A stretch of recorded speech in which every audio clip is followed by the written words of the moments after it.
Hello students, এডুমন্ত্রা YouTube চ্যানেলের আরও একটা ইনফরমেটিভ সেশনে তোমাদেরকে মোস্ট ওয়েলকাম। আমি অনেক রকম ওয়ার্ল্ড জিওগ্রাফির ইম্পর্টেন্ট জিকে টপিক নিয়ে কিন্তু আলোচনা করছিলাম। এর আগে বেশ কয়েকটা টপিক নিয়ে আমি আলোচনা করেছি, যেমন ওয়ার্ল্ডের ইম্পর্টেন্ট গালফ, স্ট্রেট, ডেজার্ট, সেই সমস্ত। তো যারা সেই ভিডিওগুলো দেখোনি তাদেরকে অবশ্যই বলবো যে সেই ভিডিওগুলোও দেখে নিও।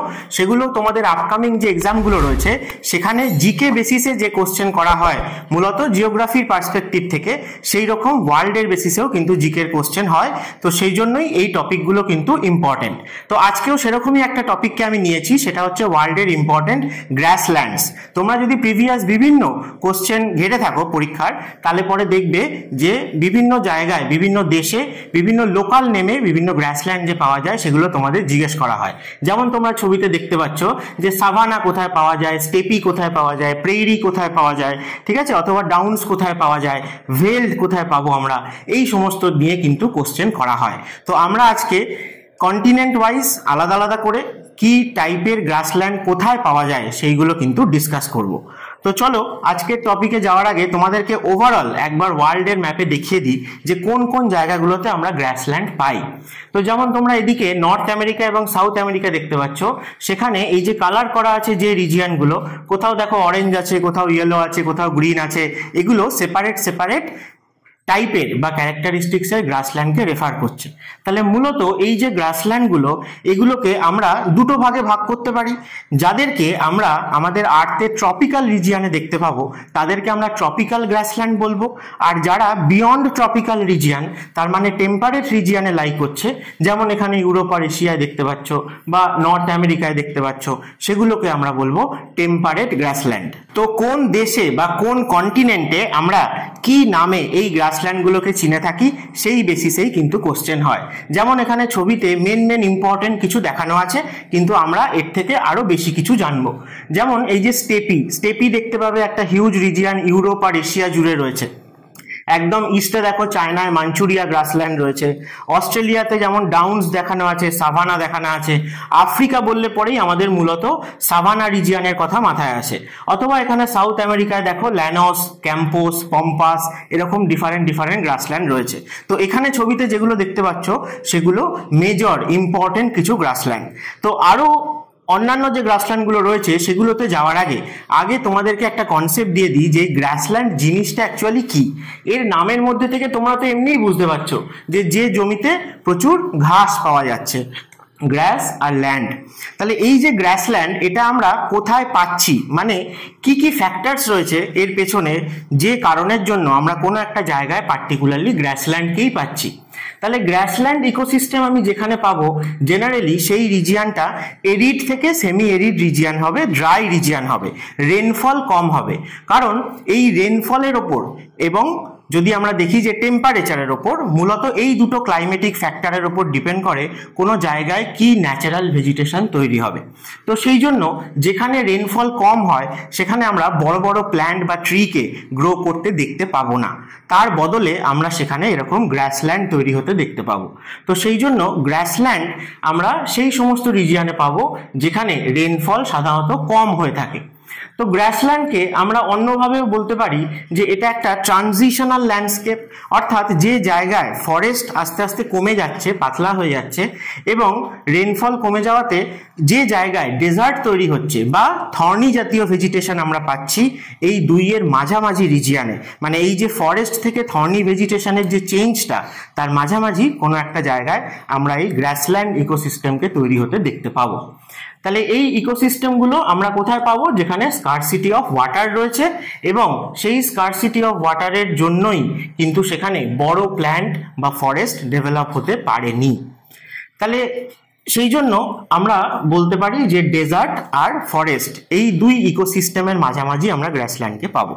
এবারে আমি ছবি থেকে তোমাদের আগেই দুভাগে ভাগ করে দিলাম যে কোন রিজিয়নে গ্রাসল্যান্ডগুলো তৈরি হয়েছে, তাকে মূলত আমরা দুভাগে ভাগ করতে পারি।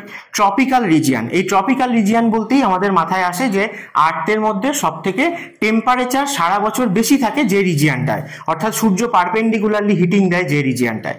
তাহলে সেই রিজিয়ন যেখানে টেম্পারেচার সারা বছর বেশি থাকবে, এবং কম্পারেটিভলি রেনফল কম হবে। তাই রেনফলের ক্ষেত্রে আমরা বলে থাকি যে 50 সেন্টিমিটার থেকে 130 সেন্টিমিটার রেনফল আমরা যেখানে যেখানে পাবো, এবং সেই জায়গাটায় সারা বছর টেম্পারেচার বেশি থাকে অর্থাৎ ট্রপিক্যাল রিজিয়ন। সেখানে যে গ্রাসল্যান্ডগুলো পাবো তাদেরকে আমরা বলবো ট্রপিক্যাল গ্রাসল্যান্ড। এবং একই রকমভাবে যদি আমরা টেম্পারেট রিজিয়নে চলে যাই, এমনিতেও আমরা জানি যে যত ইকুয়েটার থেকে আমরা পোলের দিকে যাব তত টেম্পারেচার যেহেতু ইনক্রিজ করে, রেনফলের পরিমাণ কিন্তু কমতে থাকে। তাই টেম্পারেট রিজিয়নেও আমরা দেখব যে আরও কম রেনফল অর্থাৎ 25 থেকে 75 সেন্টিমিটার অ্যানুয়াল রেনফল যে রিজিয়নগুলোতে হয়ে থাকে, সেই জায়গাতে আমরা কিন্তু টেম্পারেট গ্রাসল্যান্ডকে পাবো। টেম্পারেট কেন বলবো? কারণ টেম্পারেট রিজিয়নে যে অ্যানুয়াল অ্যাভারেজ টেম্পারেচার সেটা ট্রপিক্যাল রিজিয়নের থেকে অনেক কমে গেছে, অর্থাৎ ঠান্ডা জায়গায় কম রেনফল হচ্ছে সেখানে টেম্পারেট গ্রাসল্যান্ড পাবো, এবং গরম জায়গায় যেখানে টেম্পারেচার বেশি সারা বছর সেখানে কম রেনফল যেখানে হচ্ছে সেই জায়গায় আমরা ট্রপিক্যাল গ্রাসল্যান্ডকে পাবো। তো সেই রকমই প্রেসিপিটেশন টেম্পারেট গ্রাসল্যান্ডে জেনারেলি যেটা হয়ে থাকে সেটা রেন ফর্মে কমই হয়, সেটা কিন্তু আমরা ডিউ বা স্নো ফর্মে দেখতে পাই। আর ট্রপিক্যাল এবং টেম্পারেট যে গ্রাসল্যান্ড দুভাগে আমরা ভাগ করলাম, তার কিছু এক্সাম্পল স্বরূপ যদি আমি বলি যে যেগুলো খুব ফেমাস, তো তার মধ্যে ট্রপিক্যাল গ্রাসল্যান্ডের ক্ষেত্রে সবার প্রথম নাম আসে যে সাভানা। এই সাভানা রিজিয়নটা মূলত আমরা আফ্রিকা কন্টিনেন্টে পেয়ে থাকি, সাহারা ডেজার্টের সাউদার্ন সাইডে। এবং এই সাভানা বলতে একটা পার্টিকুলারলি গ্রাসল্যান্ডকে বোঝাচ্ছে, ট্রপিক্যাল গ্রাসল্যান্ড। তো ট্রপিক্যাল রিজিয়নে শুধু তো আফ্রিকা নেই, আরও অন্যান্য কান্ট্রিও রয়েছে, অস্ট্রেলিয়াও আমরা কিছুটা পাবো, সাউথ আমেরিকাও কিছুটা পাবো। তাহলে সেই জায়গাতেও যে ট্রপিক্যাল গ্রাসল্যান্ডটা পাওয়া যায় তার ক্যারেক্টারিস্টিক্স এবং সাভানার ক্যারেক্টারিস্টিক্স কিন্তু সেমই হবে, কিন্তু বিভিন্ন আলাদা আলাদা কন্টিনেন্ট বা দেশে এই একই টাইপের গ্রাসল্যান্ডেরই বিভিন্ন নাম আমরা পাবো। যেমন ব্রাজিলে আমরা এই ট্রপিক্যাল গ্রাসল্যান্ডকেই ক্যাম্পোস বলে থাকি, অথবা ভেনেজুয়েলাতে আমরা ল্যানোস বলে থাকি। তো এগুলো এক্সাম্পল অফ ট্রপিক্যাল গ্রাসল্যান্ড। এবং ট্রপিক্যাল গ্রাসল্যান্ড যত না রয়েছে তার থেকে অনেক বেশি টেম্পারেট গ্রাসল্যান্ড রয়েছে। তো টেম্পারেট গ্রাসল্যান্ডের ক্ষেত্রেও যেমন সব থেকে বেস্ট এক্সাম্পল আসে যে স্টেপি, বা এটাকে ইউরেশিয়ান স্টেপি বলা হয়, কারণ ইউরোপ আর এশিয়া এই দুটো কন্টিনেন্ট জুড়ে কন্টিনিউয়াসলি কিন্তু এই স্টেপি রিজিয়নটা আমরা পেয়ে থাকি। তো সেই রকম অন্যান্য কান্ট্রিতেও যদি দেখো, যে আর্জেন্টিনায় আমরা যেমন পম্পাস বলে থাকি, নর্থ আমেরিকা কন্টিনেন্টে মূলত এই যে স্টেপিটা ইউরেশিয়ায় বলা হয়ে থাকে, সেটাই নর্থ আমেরিকাতে আমরা প্রেইরি নামে সব থেকে ভালো চিনে থাকি। অস্ট্রেলিয়াতে যেমন আমরা টেম্পারেট গ্রাসল্যান্ড বললে ডাউন্সকে পেয়ে থাকি, ডার্লিং রিভারের অববাহিকায় পাওয়া যায়, তাই জন্য একে ডার্লিং ডাউন্সও বলা হয়ে থাকে। আবার সাউথ আফ্রিকাতে আমরা যেমন ভেল্টকে পাবো, এটাও একটা টেম্পারেট গ্রাসল্যান্ড। তো এগুলো ছিল মেন কিছু ইম্পর্টেন্ট ট্রপিক্যাল আর টেম্পারেট গ্রাসল্যান্ডের এক্সাম্পল। এরপরে চলো আমরা আরেকটু এগোই, পরপর কন্টিনেন্ট ওয়াইজ তোমাদেরকে আলাদা আলাদা করে বলে দিচ্ছি যে কোথায় কোন দেশে বা কোন কন্টিনেন্টে কোন গ্রাসল্যান্ডগুলো ইম্পর্টেন্ট। তো তাতে যাওয়ার আগে তোমাদের একটু বলে দিই যে WBCS 2024-এ যারা যারা সিরিয়াস অ্যাসপিরেন্ট রয়েছে, যারা যারা ফোকাস করছো, কারণ 25 সাল থেকে কিন্তু মেন্স ডেসক্রিপটিভ হয়ে যাবে, তাই যারা ভাবছো যে 24 সালেই কিন্তু আমাকে ক্র্যাক করতে হবে, তাদের জন্য বলি যে WBCS-এ কিন্তু 2024 কে ফোকাস করে এডুমান্ত্রায় নতুন ব্যাচ শুরু হয়ে গেছে অলরেডি। তো তোমরা আর দেরি করো না, কারণ এখানে প্রথম থেকেই কিন্তু মেন্সকে টার্গেট করে কনসেপচুয়ালি ক্লাস হয়ে থাকে প্রত্যেকটা আলাদা আলাদা সাবজেক্টে, এবং সঙ্গে প্রচুর ক্লাস টেস্ট এবং মক টেস্ট তোমরা কিন্তু দিতে পারবে। তাই প্রিলিমিনারিটা তোমাদের কাছে কিন্তু খুব ইজি হয়ে যাবে পাস করা, সেটার জন্য আলাদা করে তোমাদের ভাবতে হবে না। তাই আর দেরি করো না, যারা যারা ইন্টারেস্টেড 2024-এর সিরিয়াস অ্যাসপিরেন্ট, তারা এডুমান্ত্রার নাম্বারে কিন্তু ফোন করে বাকি ডিটেলস জেনে নিও। আর যারা সব সাবজেক্ট পড়তে চাইছো না, ফুল কোর্স চাইছো না, শুধুমাত্র ল্যাঙ্গুয়েজ গ্রুপকে প্র্যাকটিস করতে চাইছো বেঙ্গলি এবং ইংলিশ, তাদের জন্য কিন্তু মান্থলি সিস্টেম রয়েছে মাত্র ₹700-এ। তোমরা বেঙ্গলি এবং ইংলিশ লাইভ ক্লাস পাবে, সেখানে তোমাদেরকে অ্যান্সার রাইটিং মানে কোশ্চেন দেওয়া হবে, তোমরা লিখে সাবমিট করবে এবং সেগুলো কারেকশনও করা হবে, এবং কি করলে আরও ইমপ্রুভমেন্ট হতে পারে তোমার, সেই নিয়েও কিন্তু তোমাকে গাইড করা হবে। তো এই সব কিছু মাত্র 700 টাকায় মান্থলি পেয়ে যাচ্ছ ল্যাঙ্গুয়েজ গ্রুপের জন্য। যারা যেটা ইন্টারেস্টেড, যে কোর্স নিতে চাও, সেই নিয়ে যদি আরও ডিটেলস জানতে চাও, তাহলে এডুমান্ত্রার নাম্বারে অবশ্যই কন্ট্যাক্ট করো। চলো আমরা আমাদের টপিকে ফিরি। প্রথমে আমি এশিয়া দিয়েই শুরু করছি, আমাদের কন্টিনেন্ট, এবং এখানে দেখতে পাবে যে ইউরোপ আর এশিয়া মিলিয়ে রয়েছে। ঠিক আছে, নামগুলো তো একটু আগে কিছুটা তোমাদের পরিচয় করিয়েই দিয়েছি। যেমন ইউরোপ আর এশিয়া বললেই আমাদের মাথায় আসবে ইউরেশিয়ান স্টেপি। ঠিক আছে, এই স্টেপি তাহলে এটা আমরা টেম্পারেট রিজিয়নে পাচ্ছি, তাই টেম্পারেট গ্রাসল্যান্ড। তোমরা যদি দেখো যে ইউরোপের একদম অলমোস্ট ওয়েস্টার্ন সাইডে আমরা বলতে পারি যে হাঙ্গেরি, বুলগেরিয়া, এই জায়গা থেকে শুরু করে ইউক্রেন হয়ে, রাশিয়া হয়ে, চায়না, মঙ্গোলিয়া হয়ে একদম ইস্টার্ন সাইড অবধি, তাহলে পুরো একটা কন্টিনিউয়াস রিজিয়ন আমরা এখানে পেয়ে থাকি। সেই জন্য ইউরেশিয়ান স্টেপি কিন্তু খুব ইম্পর্টেন্ট, ইউরোপ থেকে শুরু করে আপ টু এশিয়ার ইস্টার্ন সাইড অবধি রয়েছে। আচ্ছা, আরো একটা ছবি দেখাই। এখানেও দেখতে পাবে যে প্রত্যেকটা দেশ বা আলাদা নামগুলো দেওয়া রয়েছে। একদম ওয়েস্টার্ন সাইডে এই যে হাঙ্গেরি থেকে শুরু হচ্ছে, এবং এই পার্টটাকে আমরা যদি এবার ডিভাইড করি তাহলে ইস্টার্ন স্টেপি বা ওয়েস্টার্ন স্টেপি বলা হয়, কিন্তু মোটামুটি এটা একটা কন্টিনিউয়াস গ্রাসল্যান্ড। এর মাঝে আমরা ইউরাল মাউন্টেনকে পাবো, আলতাই মাউন্টেনকে পাবো, মঙ্গোলিয়ান ডেজার্ট যে রিজিয়নটা সেইটাকে পাবো, এবং ইস্টার্ন সাইডে একদম চায়নায় বেজিং এর কাছে আমরা যে গ্রাসল্যান্ডটা পেয়ে থাকি সেটাকে একটা আলাদা নামে আমরা বলে থাকি, সেটা হচ্ছে মাঞ্চুরিয়ান গ্রাসল্যান্ড। ঠিক আছে, ঠিক একইভাবে একদম ওয়েস্টার্ন সাইডে হাঙ্গেরিতে যদি দেখো, তাহলে হাঙ্গেরিতে এই যে স্টেপি সেই গ্রাসল্যান্ডটাই ওখানে নাম হচ্ছে পুস্তাজ। আচ্ছা চলো তোমাদেরকে দেখিয়ে দিচ্ছি যে ইউরেশিয়ান স্টেপি এইরকম ধরনের ল্যান্ডস্কেপ আমরা দেখতে পাই টেম্পারেট রিজিয়নের যে গ্রাসল্যান্ড। তাহলে স্টেপি মূলত সেন্ট্রাল ইউরোপ বা ইস্টার্ন ইউরোপ এবং ওভারঅল সেন্ট্রাল এশিয়া বলা হয় থাকে, যে রিজিয়নটা ম্যাপে দেখালাম সেইটা। তো তার মধ্যে আমরা mainly Russia, Ukraine, China, Uzbekistan, Kazakhstan এই সমস্ত কান্ট্রিগুলোর মধ্যে কিন্তু এই স্টেপিকে পাবো। এবং এই যে Tian Shan mountain range, Altai mountain range, এগুলো সেন্ট্রাল এশিয়ান রিজিয়নে রয়েছে, সেই জায়গাতেই আমরা এই স্টেপিকে পেয়ে থাকি। আর যেটা বলছিলাম যে হাঙ্গেরিতেই কিন্তু এই টেম্পারেট গ্রাসল্যান্ডটাই আমরা একটা অন্য নামে চিনি, সেটা হচ্ছে পুস্তাজ। ঠিক যেমন চায়নায় বললাম, ইস্টার্ন চায়নাতে আমরা মাঞ্চুরিয়ান গ্রাসল্যান্ড বলে থাকি।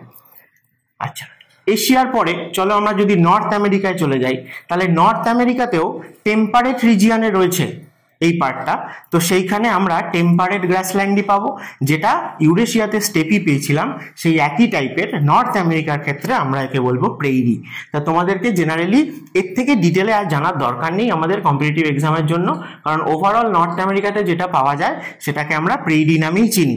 কিন্তু আরও ডিটেলসে বললে পরে নর্থ আমেরিকারও ওয়েস্টার্ন পার্টটা যদি আমরা দেখি, তাহলে মূলত ডেজার্ট রয়েছে, রকি মাউন্টেন্স রয়েছে। তো সেই জায়গাতে আমরা যে টাইপের স্টেপি বা গ্রাসল্যান্ড পাবো, তো সেখানে দেখো মিক্সড প্রেইরি, শর্ট গ্রাস প্রেইরি, ঠিক আছে। আর যত ইস্টার্ন সাইডে যাব, যেহেতু রেনফল বেশি হয়, তাই জন্য সেখানে আমরা টল গ্রাস প্রেইরি পাবো।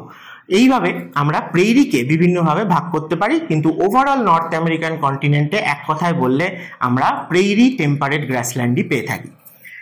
এরপরে চলো নেক্সট আমরা সাউথ আমেরিকাতে যদি চলে আসি, তাহলে এখানে কিন্তু আমরা বেশ কয়েকটা গ্রাসল্যান্ডকে আলাদা আলাদা করে পাবো। তাহলে একদম নর্দার্ন সাইড থেকে যদি শুরু করি, তাহলে ভেনেজুয়েলাতে আমরা ল্যানোস পাই, একটু আগে বলছিলাম একদম নর্দার্ন সাইডে। তাহলে এই যে রিজিয়নটা ল্যানোস, এই জায়গাটা কিন্তু ট্রপিক্যাল রিজিয়নে পড়ে, ঠিক আছে। তাই জন্য ল্যানোস যেটা ভেনেজুয়েলাতে পাওয়া যায় সেটা কিন্তু ট্রপিক্যাল গ্রাসল্যান্ড। নেক্সট যদি আমরা চলে আসি ব্রাজিলে, তাহলে ব্রাজিলে আমরা এই ল্যানোস গ্রাসল্যান্ডটাও কিছুটা নর্দার্ন সাইডে পাবো।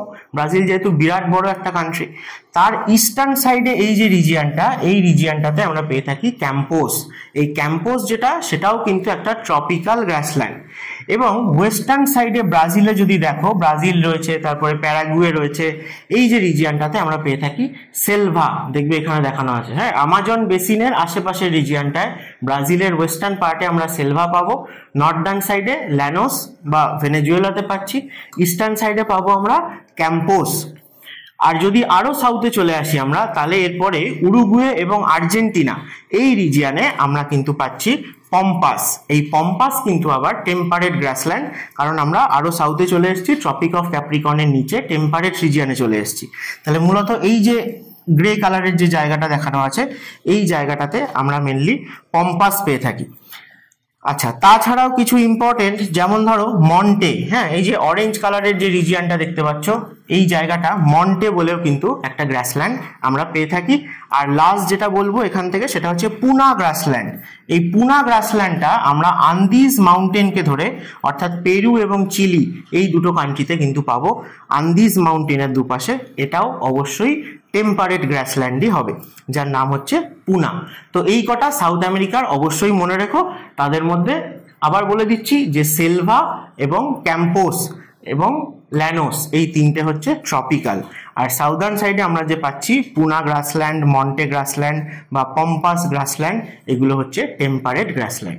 নেক্সট কন্টিনেন্টে যাওয়ার আগে তোমাদের জন্য আরেকটা অ্যানাউন্সমেন্ট করে দিই এডুমান্ত্রার তরফ থেকে। 2024 সালের WBCS প্রিলিমিনারি কিন্তু এক্সপেক্টেড 2024-এর ডিসেম্বরেই হবে, তাই আর মাত্র 3 মাস বাকি রয়েছে। এর মাঝে কিন্তু আবার অনেক উৎসবও রয়েছে, তাই জন্য তোমরা এখন থেকে কিন্তু সিরিয়াসলি টার্গেট করো প্রিলিমিনারিকে ক্র্যাক করার। তোমাদের যাতে সুবিধা হয়, হেল্প হয়, তার জন্য কিন্তু এডুমান্ত্রার তরফ থেকে প্রচুর মক টেস্ট সিরিজ নিয়ে আসা হয়েছে, যার মধ্যে প্রথম 16টা মক তোমরা মাত্র 299-এ পেয়ে যাবে, যার কিন্তু একটা সিলেবাস ঠিক করে দেওয়া হয়েছে, অর্থাৎ কোন সাবজেক্ট থেকে কোন কোন টপিক নিয়ে এই 16টা এক্সাম হবে, যাতে তোমরা পুরো সিলেবাসটা একটু একটু করে কিন্তু রিভাইজ দিতে পারো বা তৈরি হতে পারো। এবং সেটা হয়ে যাওয়ার পরে তোমরা আরও 10টা মক টেস্ট কিন্তু পেয়ে যাবে, একদম ফুল লেন্থ যেরকম প্রিলিমিনারি হয়ে থাকে ঠিক সেই স্ট্রাকচারে, সেটাও তোমরা মাত্র 299-এ পেয়ে যাচ্ছ। আর পুজোর আগে যদি তোমরা এই দুটোকে একসাথে পারচেস করো তাহলে কিন্তু আরো ডিসকাউন্ট এর সাথে পেয়ে যাবে। তাই যারা যারা ইন্টারেস্টেড অবশ্যই এডুমান্ত্রার নাম্বারে কল করো এবং বাকি ডিটেলস যা জানার জেনে নিও। আচ্ছা, এরপরে আমরা চলে যাই আফ্রিকা কন্টিনেন্টে। তাহলে আফ্রিকা বলতেই মূলত আমাদের মাথায় আসবে হচ্ছে সাভানা রিজিয়ান। এই সাভানা এটা কিন্তু একটা ট্রপিক্যাল গ্রাসল্যান্ড। আচ্ছা, কোন জায়গাটাতে আমরা এই সাভানা রিজিয়ানটা পাবো? আফ্রিকার যে নর্দার্ন পার্টটা, এই রিজিয়ানটা আমরা সাহারা ডেজার্ট পেয়ে থাকি এবং এদিকে আরাবিয়ান পেনিনসুলাকে দেখতে পাচ্ছ। ঠিক সাহারা ডেজার্টের নিচে আমরা সেন্ট্রাল আফ্রিকা রিজিয়ানে দেখবো যে কঙ্গো রিভারের বেসিন পেয়ে থাকি। এই দুইয়ের মাঝের এই যে রিজিয়ানটা, যেটা গ্রিন কালারের দেখানো আছে, এই পুরো রিজিয়ানটাকে আমরা বলে থাকি সাভানা রিজিয়ান। এবার এর মধ্যেও কিছুটা আমরা ডিফারেন্সিয়েট করতে পারি যে কোথায় আমরা শর্ট গ্রাস পাই, কোথায় আমরা লং গ্রাস পাই, কিন্তু ওভারঅল সাভানা রিজিয়ান বলতে কিন্তু এই পুরো গ্রিন কালারের রিজিয়ানটাকে বোঝানো হয়, মাঝের এই যে ডার্ক গ্রিনটা এইটাকে বাদ দিয়ে, কারণ এইটা হচ্ছে কঙ্গো রিভার বেসিন। এখানে ফরেস্ট রয়েছে, ডেন্স ফরেস্ট রয়েছে, ঠিক আছে, কারণ ইকুয়েটার এখান দিয়ে পাস করছে, ইকুইটোরিয়াল রিজিয়ান, এই জায়গাটায় প্রচুর রেনফল হয়ে থাকে, তাই কিন্তু ফরেস্ট ডেভেলপ করেছে। কিন্তু বাকি এই যে লাইট গ্রিন কালারের জায়গাটা দেখতে পাচ্ছ, এই পুরোটা মিলে আমরা আফ্রিকান সাভানাকে পেয়ে থাকি, যেটা এই ছবিতে তোমরা ভালো করে বুঝতে পারবে যে যতটা গ্রিন কালারের দেখানো আছে এই পুরো রিজিয়ানটাই সাভানা রিজিয়ান।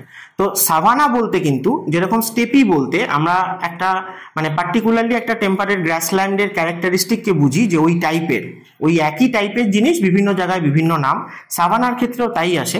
এই আফ্রিকায় আমরা সব থেকে বেশি সাভানা রিজিয়ানটা পাই এবং এটার বায়োডাইভার্সিটিও খুব রিচ, আমরা প্রচুর অ্যানিম্যাল স্পেসিস পপুলেশন কিন্তু এখানে দেখতে পাই। তো এই একইভাবে এই সাভানা রিজিয়ানটাই, মানে যদি আমি সাউথ আমেরিকার কথাই বলি তাহলে সেখানে যে আমি সেলভাকে পাচ্ছিলাম ব্রাজিলে, সেটাও কিন্তু ওয়ান কাইন্ড অফ এরকমই সাভানা, বাট ব্রাজিলের নাম ছিল সেলভা। তো সেরকম আফ্রিকান সাভানাই মূলত বোঝানো হয়। কখনো কখনো অস্ট্রেলিয়ান সাভানাও তোমরা শুনবে, কারণ অস্ট্রেলিয়ার নর্দার্ন সাইডেও আমরা যে ট্রপিক্যাল গ্রাসল্যান্ড পাবো তাকে অস্ট্রেলিয়ান সাভানা বলবো। তাহলে আফ্রিকার ক্ষেত্রে আর বিশেষ কিছু এখান থেকে মনে রাখার নেই। যেটা ইম্পর্টেন্ট সেটা হচ্ছে ভেল্ড। এটার কথা আমি আগে তোমাদেরকে বলেছি যে সাউথ আফ্রিকাতে পাওয়া যায়। সাউথ আফ্রিকা কিন্তু আফ্রিকার একদম সাউথে রয়েছে, তার মানে এখানে যে গ্রাসল্যান্ড পাবো সেটা টেম্পারেট গ্রাসল্যান্ড। তো সেই টেম্পারেট গ্রাসল্যান্ড যেটা সাউথ আফ্রিকাতে পাবো তার নাম হচ্ছে ভেল্ড। এছাড়া বাকি আফ্রিকাতে আমরা সাভানাই পেয়ে থাকি। তো সাভানা রিজিয়ান এবং স্টেপি রিজিয়ান দুটো অলমোস্ট সিমিলার তোমাদের দেখতে হলেও টেম্পারেচার ডিফারেন্স রয়েছে দুটোর মধ্যে, তাই না? কারণ সাভানা ট্রপিক্যাল রিজিয়ানে, তো সেই জায়গার ল্যান্ডস্কেপ আমরা ঠিক এইরকম পেয়ে থাকি। এবং আফ্রিকা বলতেই আমাদের জঙ্গলের রাজার কথা মাথায় আসে, ঠিক আছে? তো তারও পপুলেশন সব থেকে বেশি আমরা আফ্রিকাতেই পাবো। আচ্ছা, নেক্সট আফ্রিকার পরে লাস্ট চলে আসি অস্ট্রেলিয়াতে। অস্ট্রেলিয়ার ক্ষেত্রেও আমরা দেখবো একদম নর্দার্ন সাইডে এই রিজিয়ানটাতে, হ্যাঁ, এই নর্দার্ন সাইডের রিজিয়ানটাতে আমরা সাভানা টাইপের যে ট্রপিক্যাল গ্রাসল্যান্ড সেইটা পেয়ে থাকি, তাই জন্য একে অস্ট্রেলিয়ান সাভানা বলা হয়। আর অস্ট্রেলিয়ার ক্ষেত্রে কদিন আগেই আমি ডেজার্ট নিয়ে আলোচনা করেছি তোমাদের সাথে একটা ভিডিওতে, যে অস্ট্রেলিয়ার এই সেন্ট্রাল এবং ওয়েস্টার্ন পার্টটা পুরোটাই কিন্তু এরিড রিজিয়ান, ডেজার্ট রিজিয়ান, এখানে কিছু পাওয়া যায় না। অস্ট্রেলিয়ার ইস্টার্ন সাইডটায় কম্পারেটিভলি রেনফল হয়ে থাকে, সেই জায়গাতেও তোমরা দেখবে যে দেখো ট্রপিক্যাল সাবট্রপিক্যাল ফরেস্ট, যেটা সেই ফরেস্ট আমরা কোস্টাল রিজিয়নে পাবো। আর একটু ইন্টেরিয়ারে এলে পরে আমরা কিন্তু এখানেও সাভানা টাইপের কিছু গ্রাসল্যান্ড পাবো, এবং যত আস্তে আস্তে সাউথে আসছি তত আমরা টেম্পারেট রিজিয়নে চলে আসছি। তাই একদম অস্ট্রেলিয়ার সাউদার্ন সাইডে আমরা যেগুলো পাচ্ছি সেইটা কিন্তু টেম্পারেট গ্রাসল্যান্ড হয়ে যাবে, যার মধ্যে ইম্পর্টেন্ট যেটা নাম আসে সেটা হচ্ছে ডাউন্স। ডাউন্স বা যেটা ডার্লিং রিভারের অববাহিকায় পাওয়া যায় বললাম, তাই জন্য একে ডার্লিং ডাউন্সও বলা হয়ে থাকে। সেই ডার্লিং ডাউন্স বা ডাউন্স গ্রাসল্যান্ড সেটা কিন্তু আমরা একদম সাউথ ইস্টার্ন যে অস্ট্রেলিয়া সেই জায়গাটাতে পাই। তো অস্ট্রেলিয়ান সাভানা এবং ডাউন্সকে বাদ দিয়ে রেঞ্জল্যান্ড বলেও একটা গ্রাসল্যান্ড অস্ট্রেলিয়ার সাথে রিলেটেড, এবং মোস্ট ইম্পর্টেন্ট এখান থেকে বলবো আর একটা মনে রাখতে তোমাদের, সেটা হচ্ছে নিউজিল্যান্ড। ঠিক আছে, ক্যান্টারবারি, এই ক্যান্টারবারি বলে গ্রাসল্যান্ডটা এটা নিউজিল্যান্ডে পাওয়া যায়। তাহলে নিউজিল্যান্ড মানে তো অস্ট্রেলিয়ার থেকেও আরো সাউথে রয়েছে, তার মানে এটাও কিন্তু টেম্পারেট গ্রাসল্যান্ড। তাহলে এগুলোই ছিল আমাদের ওয়ার্ল্ডের মোস্ট ইম্পর্টেন্ট গ্রাসল্যান্ড, কোনগুলো ট্রপিক্যাল, কোনগুলো টেম্পারেট, কোথায় কোনটা পাওয়া যায়, কি নামে পরিচিত, তোমাদেরকে সব বলে দিলাম। আশা করি গ্রাসল্যান্ড নিয়ে যা কোশ্চেন আজ অব্দি হয়ে এসছে বা আগামী দিনের পরীক্ষায় হবে, তোমরা সবই আমি আজকে যা ডিসকাস করলাম সেখান থেকে কিন্তু কমন পেয়ে যাবে। তাহলে ভালো লাগলে ভিডিওটাতে একটা লাইক করে দিও, এবং অন্যান্য বন্ধু বান্ধব চেনা জানা যারা অ্যাসপিরেন্টস রয়েছে, বিভিন্ন কম্পিটিটিভ এক্সামের জন্য প্রিপারেশন নিচ্ছে, তাদের সাথেও অবশ্যই শেয়ার করো। আর আমাদের চ্যানেলকে সাবস্ক্রাইব করতে ভুলো না, কারণ এরকম আরো অনেক ইনফরমেটিভ ভিডিও কিন্তু এডুমান্ত্রার চ্যানেলে তোমরা সবসময় পাবে।